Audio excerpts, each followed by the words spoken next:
Good morning. My name is Rachna Raman, and I work at the University of Texas, Dallas with Dr. J. Dowling. So my talk is titled Bach, Mozart, and Beethoven, Listeners' Perception of Similarities and Differences in Their Music.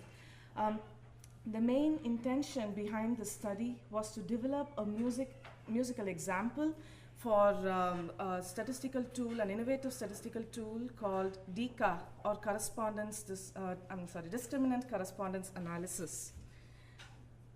So many of you might be familiar with principal component analysis, or PCA, and that works primarily with quantitative data analysis, whereas discriminant correspondence analysis, it works with qualitative data, and it primarily works with huge amounts of qualitative data from small groups of participants.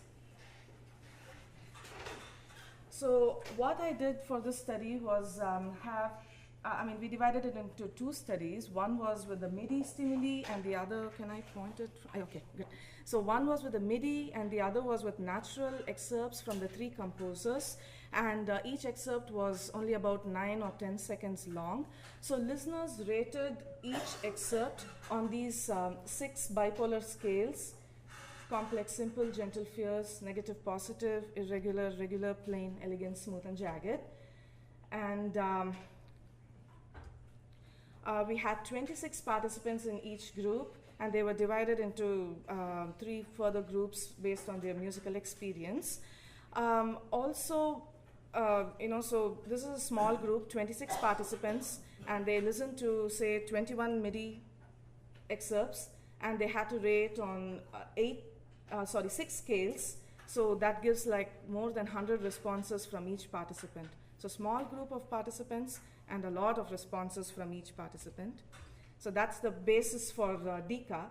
And what we found was basically that there was an effect of period and style of music. So you can see that over here in this map. So this map is nothing but it shows confidence intervals, and I'm sure you're all familiar that confidence intervals means if they overlap, then it means that the groups are not distinct. But if they don't overlap, then it means that the groups are reliably different. And as you can see, Mozart, this side is Beethoven, and on top is Bach. All the groups were distinct, reliably different from each other. And study 1 indicates the MIDI study, and study 2 indicates the study with the natural stimuli. And we basically found that DCA was able to parse apart participants' responses, their ratings, based on just those 6 rating scales. And here is a further map of DCA. So this is for the variables, that is, the adjectives used for the rating scales, and the 3 composers, Beethoven, Bach, and Mozart right here. And they're grouped according to what participants felt about each composer's composition. And these were piano music. So I would like to stop here and allow you to come with questions at the poster session this afternoon. So hope to see you there. Thank you. My name is Chunyang, and I'm from CogMIR University of London's Center for Digital Music. Today I'd like to present my study on perception of syncopation. Well, syncopation is a well-known term, a musical term, and a fairly general definition could be a momentary contradiction to the prevailing meter. Well, we can, loosely speaking, we can understand it as a note happening when you are not expecting one, or a note is not happening when you are expecting one. So the common method for measuring syncopation is taking in a length of rhythm and then look at the metrical position of each note. So this note is, say, on a weak position in this bar, and then it's syncopated, and that note there should be a note on the strong beat, but there is not one, so that's syncopated. And eventually we sum them up as a global syncopation score for this rhythm. So what we found about the perception of syncopation partially agrees with how syncopation is understood and modeled, but we also pointed out some aspects of perception of syncopation where the models have not considered. So what have we done? We did a simple experiment. We defined a set of basic rhythmic components, as you can see from A to L, and some binary ones and some ternary ones. And then we combine two components into a rhythm patterns. So, for instance, pattern DC is made from component D and C. So the combination of binary and binary components are fit into 4/4 meter in our stimuli, and the combination of two ternary components are fit into 6/8 meter, and the combination of binary and ternary is fit into 4/4 meter as well. Therefore, the ternary part, the triplet part, will become polyrhythmic. As a result, we define the rhythm is not polyrhythmic, monorhythms. It's just a term we invented. So this is how the complete score looks like. So the first bar is always a metronome playing on its own with the first beat accented, and the second and third bar is a repetition of the rhythmic patterns. So as you can see, there are some occasions of missing downbeat where the first beat of the bar doesn't have any notes or polyrhythms. Oh dear. So here, due to the limited time, we selected some rating results from 10 musicians. And I only reported some catchy and easy memorable results here. So as we can see, for all the monorhythms, the 6/8 patterns are rated much higher than the 4/4 ones, and polyrhythms is generally rated much higher than the monorhythms, and the patterns, not surprisingly, the patterns with the downbeat missing is higher, is more syncopated than the downbeat present. And we have also compared the strong beat missing patterns and the strong beat present. And there's a difference in rating, but it's not a significant one.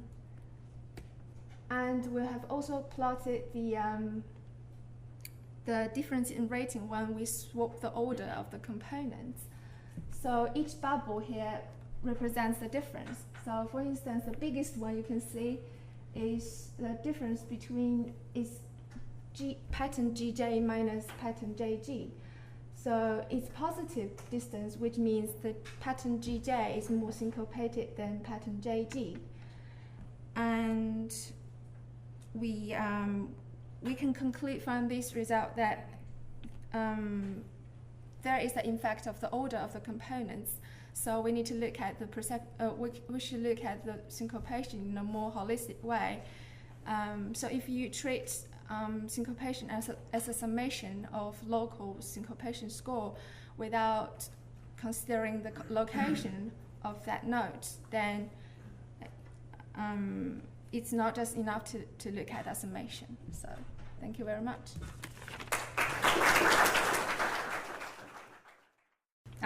So I'm working with, as you mentioned, I'm working with Dagak from Google, Robert Zatorre from Montreal Neurological Institute, and Randy McIntosh from the Raman Research Institute. And we're interested in music recommendation, and music recommendation involves classifying music, but also classifying users. And there's been significant progress in the development of algorithms to improve music recommendation from the product side, but then there's been less gain towards understanding what music users need from a individual side. So let me play for you an example. If you hear this piece of music, and it's been categorized in Last.fm as electronic, dance, swing, jazz, etc. So if you're listening to this piece of music, how do you know what to recommend to people next if they said they like this piece of music?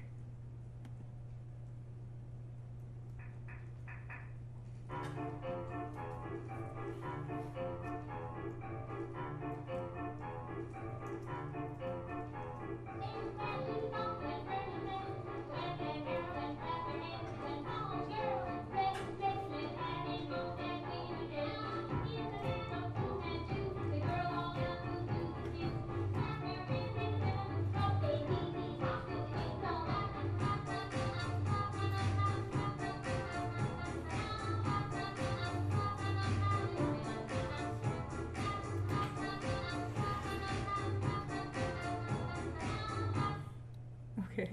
So, so the question is, who is this music being recommended to? For example, if it's being recommended to a 16-year-old teenager, she might want something similar than that her friends and peers know about and also like. So something maybe top popular, top 40. If you're recommending it to a mid-20s hipster who's very invested in music, they may want something similar sounding that no one else really knows about, so something from tail-end recommendations. If you're recommending it for an early 20s busy college student, they may just want something catchy to dance to on the weekends, so maybe dance or electronic. If you're recommending it to a 30-something busy mom, she might want something fun and catchy while running errands, so not necessarily from the tag genres, but just something fun and catchy. And if you're recommending it for a 55-year-old music collector, they may want some more jazz, but not necessarily interested in the electronic dance or swing. So as you can see, this would pose a problem. Okay, so to start to try to identify and categorize some of the different needs that users have, we gave an online questionnaire, and we had 1,600 individuals complete the survey for now. It's ongoing. If you'd like to take it, please visit our website. And there are 126 questions, and they're in the following categories. One is we look at their personal characteristics, and these are things like age, gender, importance of music in life, and music preferences. So these are the different genres that they prefer and also that they listen to and how often they listen to them. And some attitudes towards music ownership and spending habits. So how do they store their method? Where do they store it? How much internet access do they have? Are they storing on the cloud? Are they buying CDs? And desire to own music as well. Some of their listening habits. So for example, what are the methods that they're using for listening? Are they listening on the radio or on the internet or on CDs? The duration of how long they listen, situations for music listening, and how interested they are in music discovery, and which methods they're using for music discovery.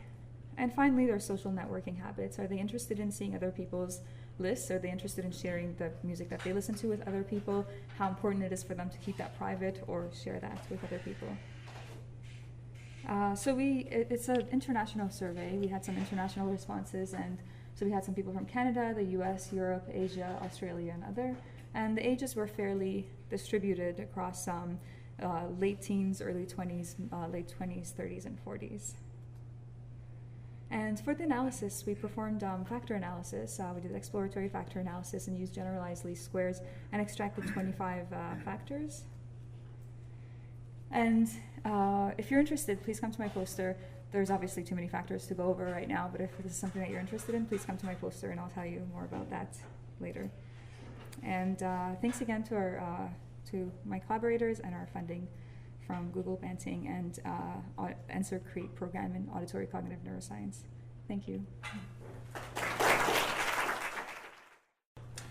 Okay, so I'll be presenting on an aspect of a larger study looking at beat salience, perception, and sensory motor synchronization. So if this stuff sounds interesting to you, please come to my poster and come, if it's not too early, at 8:40 on Friday to hear more about this stuff. So when I talk about beat salience, I'm thinking about a categorical measure of the perceptual prominence of the beat in music.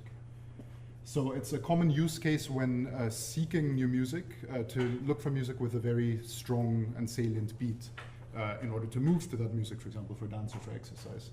And so this is something that MIR systems should be able to support. But before we can start implementing a solution to this, we need to answer a few questions. First of all, do different individuals rate beat salience consistently? Is my idea of a very salient beat the same as your idea, and so on? Then do participants perform well when they rate salience highly? Is there a correspondence between how well they move to music, for example, and how highly they rate the salience of the beat in the music? And finally, can we use any existing MIR algorithms to implement a solution to this, something that approximates the listener's ratings of salience in music?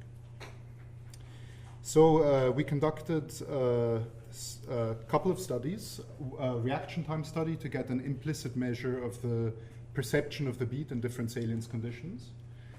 So in this study, we used a reaction time task where participants heard a number of excerpts of music from popular and electronic from the popular and electronic music catalog. At some point in the music, a cowbell starts playing along to the music. And the cowbell is either bang on the beat or slightly early, slightly late. And their task is to respond as quickly as possible as to whether the cowbell beat is synchronized with the beat of the music. So they make their response as quickly as they can. We measure their reaction time, and we also, of course, measure their correctness. We also conducted a second study to look explicitly at the synchronization performance to these same musical excerpts. So in this study, we had participants tap along to the music on a MIDI drum pad, and we measured the tap times as well as the tap velocities, the MIDI velocity. And so we can draw these nice density curves. These are aggregated over all participants for individual musical excerpts. Here is an example of a high salience excerpt where you see these nicely defined peaks.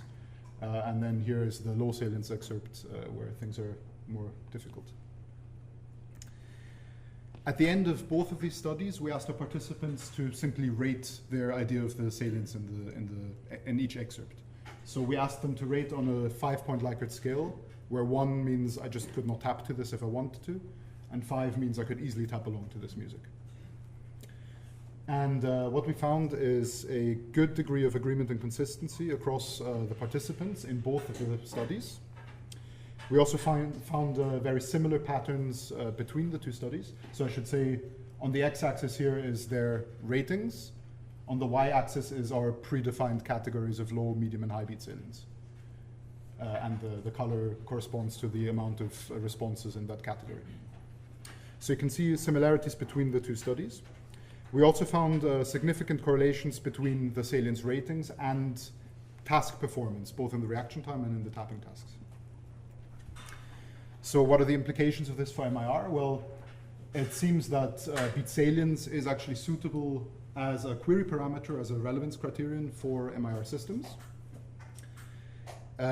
So we wanted to see whether any existing MIR algorithms can be used to approximate these sort of ratings. And we found that the beat tracking algorithm presented by Zapata and colleagues at ISMIR 2012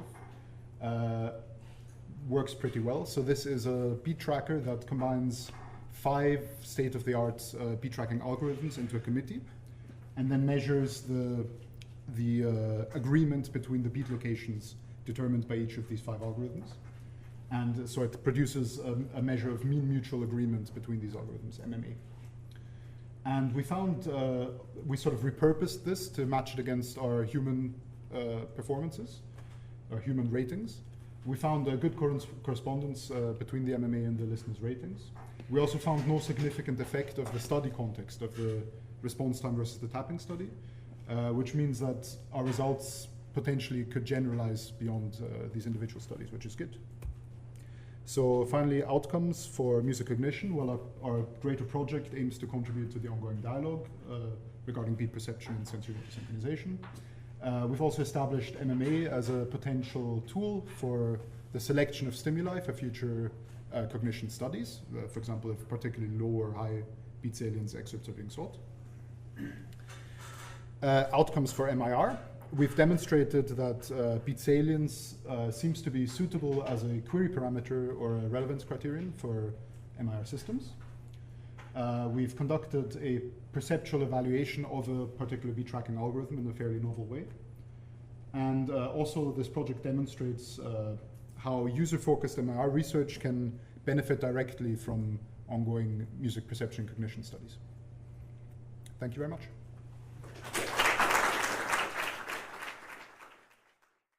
Good morning. My main points have already talked by Norman.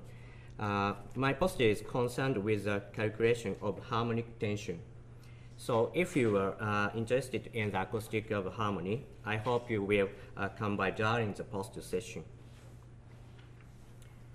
Previously speaking, our work is based on the musical insights of Vincent Guerrier and Leonard Meyer. The basic idea is that there are 2 separate factors that contribute to how nice or beautiful or sonorous or harmonious chords sound. The first acoustical factor is well known and have been modeled by many previous researchers. This is a phenomenon of interval consonance and dissonance. As you all probably know, the dissonance model nicely explains the existence and popularity of diatonic scales. The second acoustical factor is harmonic tension. Tension can be calculated from the relative size of any two intervals. When two intervals are the same size, as in sum of diminished, augmented, and suspended chords, the tension score is large. When two intervals differ by one semitone, the tension score is essentially zero, as in major and minor chords.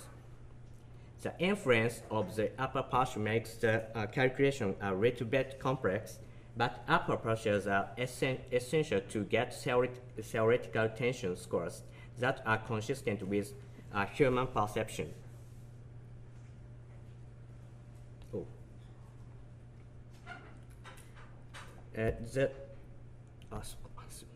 The total stability of any chords can be calculated by adding together the dissonance and the tension scores from all combination of upper partials. For example, when calculations are made with 4 or 5 partials, the theoretical scores approximately reproduce the behavioral evaluation of these chords. Middle row is our theoretical scores. Right row is our behavioral experiment score.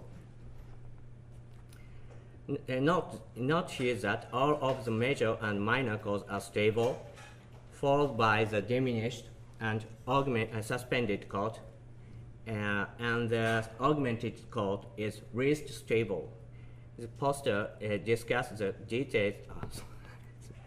The poster discusses the details of the tension calculation. Here is one example from my work where tension was calculated for various chords with various numbers of partials. This example shows a tension square when the lower interval of triad is fixed at 4 semitone and the upper partial intervals is allowed to vary. If we focus on the red curve, which include 5 partials, we find interesting peak and troughs, and which fall on near to major, minor, and tension chords. Briefly again, there are 2 factors affecting instability of chords or melodies. First is dissonance. Second, we call tension, harmonic tension. Dissonance model is well known previously. Harmonic tension is our new model we hypothesize. In the acoustical signal of the chords or melodies, if they have many intervallic equidistance, the tension square is high. If not, the tension square is low, like a major or minor chords. For more details, please come to our poster. Thank you. Hi, I'm Gabe from here at Ryerson at the Smart Lab, and I'm here to talk about Feature Finder. Feature Finder is a signal processing toolbox in MATLAB that has helped our lab immensely for processing huge swaths of physiological data. For this audience, it might be most relevant for uses in maybe modeling emotional responses in response to music and marrying physiology with features that you might pull from music. So the program was born out of our lab from a need to deal with these huge swaths of data. We've sort of fit the program in the part you see there between data collection and doing your statistics.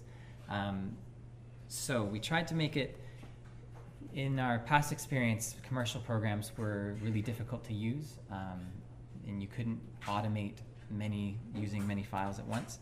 And they also didn't offer that much customization for if you wanted to pull a specific feature that the program didn't have, then you sort of had to do your own coding.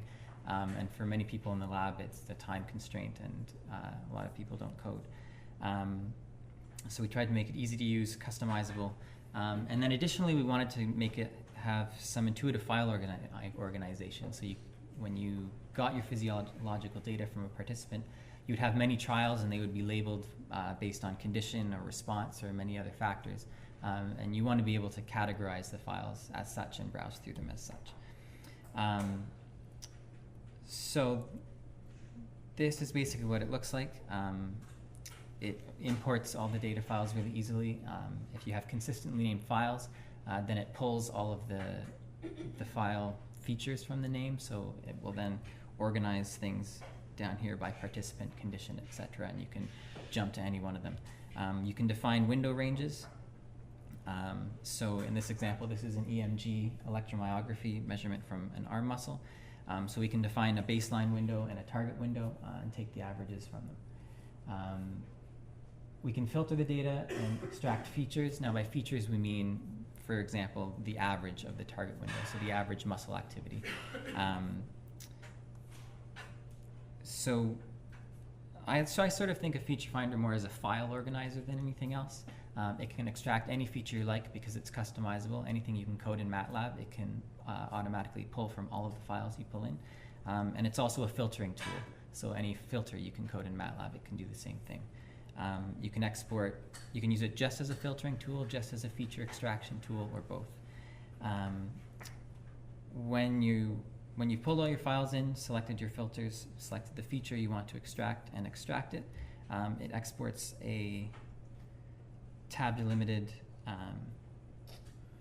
file that's ready to pull into any stats program. So it's got, it starts out with the full path to the original file, and then organizes all of the features that you had encoded in the file name, so the condition, the participant number, etc. And because the screen resolution changed, the actual feature that was extracted in the far right column isn't showing. You can extract as many features as you want. You can make multi-dimensional features that would pull, say, the mean for in 10-second bins across a physiological file, etc.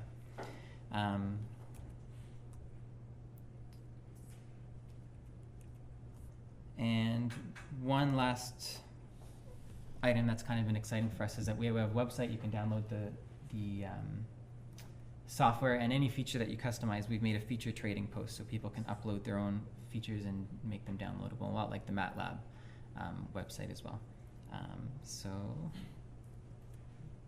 that's about all I can say. If you have any questions, come see me at the poster.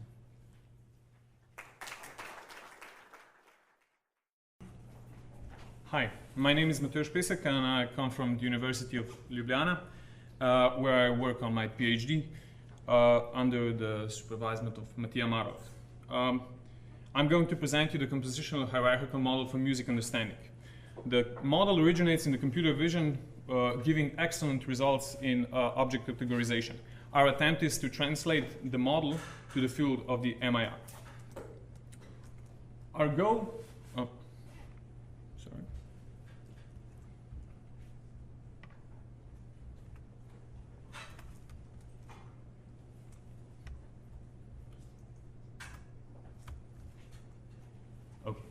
sorry for that.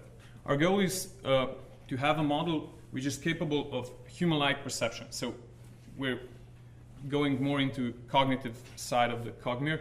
But on the other hand, we wanted to be able to model for multiple MIR tasks, which are currently, for example, at the ISMER, which has a list of the proposed tasks.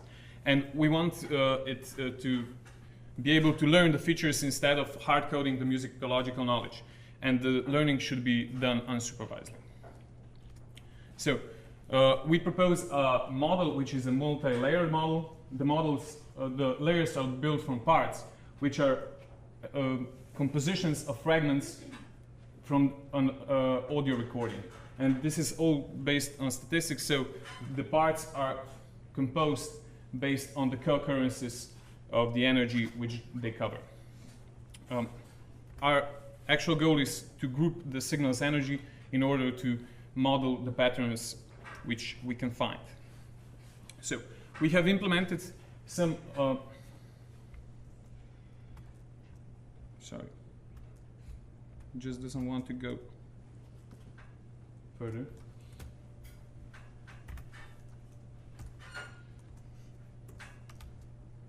Okay, so we've implemented two biologically inspired methods. The first one is hallucination. The hallucination is used when the signal is missing some information, and it provides the best probable hypothesis for the situation that is in the signal.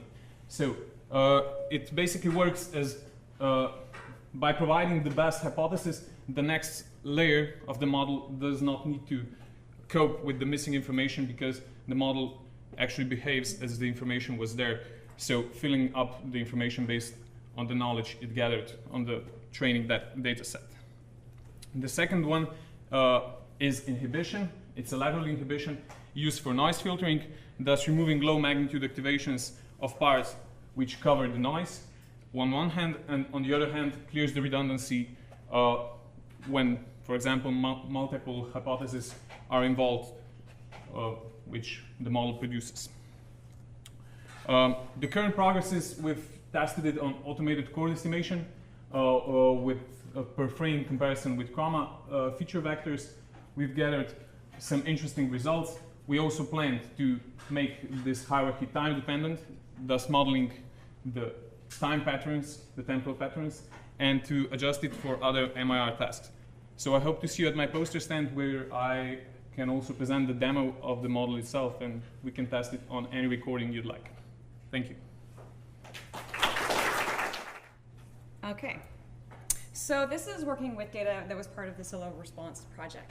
I've been working with continuous responses to music for some time, physiological responses and rating responses, and it's hard to get a good idea of what information is really in these signals, so I undertook a case study of recording my own responses repeatedly to a wide range of music to get an opportunity to dig in, see what kind of hypotheses might be useful, and then hope to apply these, obviously, to other data collected from other people.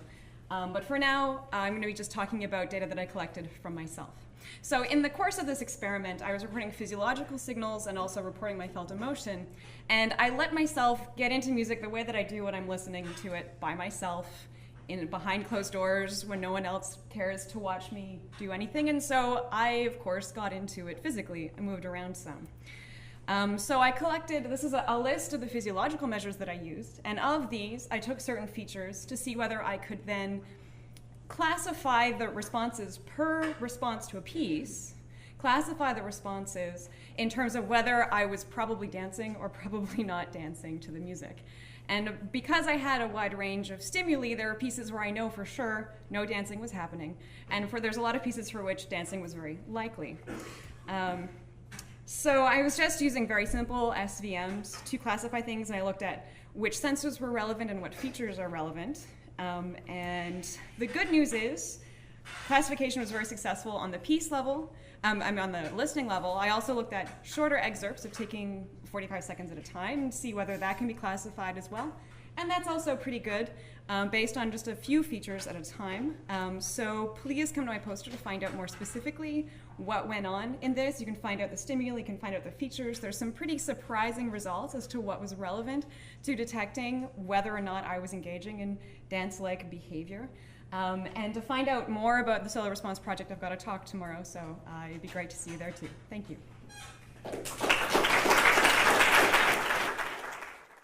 But again, the work that I'm going to be talking about by my poster is basically a series of studies that we've examined, not myself, my students, they take all the credit, of course, I'm just presenting, that has examined the effect of audiovisual interactions, fidelity, and their effect, the resulting effect on learning within a virtual simulation or a serious gaming environment.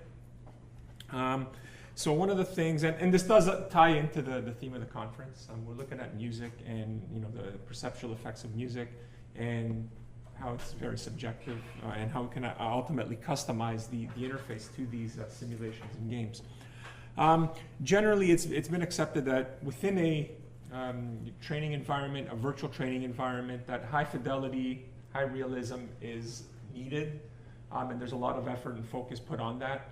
But some work has shown that that's not generally the case. It really depends on a lot of factors, including the level of the trainee, whether they're novice, intermediate, or advanced. And it is actually a very important question, because despite the great computing advances that we have and all this high-powered processors, high fidelity and extreme realism is actually very difficult to achieve. And it's been argued that it's impossible to achieve, and when you consider all the senses olfactory, for example, can't really do it. And of course, striving for high fidelity, it burdens our computational resources, and it actually it can lead to subsequent lag and discomfort and simulator sickness when you have the delay inherent due to computational processing that's required. And of course, it leads to increased development costs. And despite all this great computing power we have, when you look at a lot of the schools or even a lot of the facilities where these training environments are used, they don't have that high-power computing, these high-powered computing platforms. So since perfect fidelity or realism is pretty well impossible to achieve currently with our current hardware and our current technology, we rely on perceptual-based rendering, or we sometimes rely on perceptual-based rendering, where the rendering parameters of the simulation are adjusted based on the perceptual system, typically vision, and you use that to limit computational processing. So in other words, can we fool our visual perception system to think that our graphics are much higher fidelity using sound, just as an example? That's actually a very complex problem, as one modality will typically influence the other, especially when you have multiple modalities. It becomes very complex.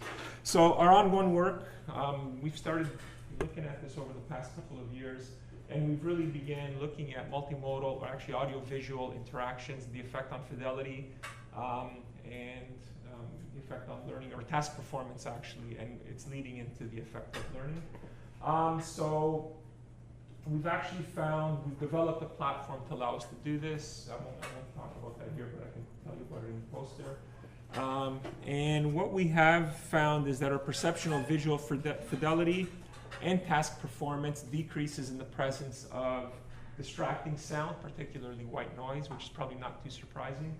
But when considering a stereoscopic 3D environment, it's a little more complex. It seems that there's a threshold, and above and below the threshold, it gets distracting or non-distracting. Music, which is probably of interest here, it can lead to an increase in visual fidelity perception.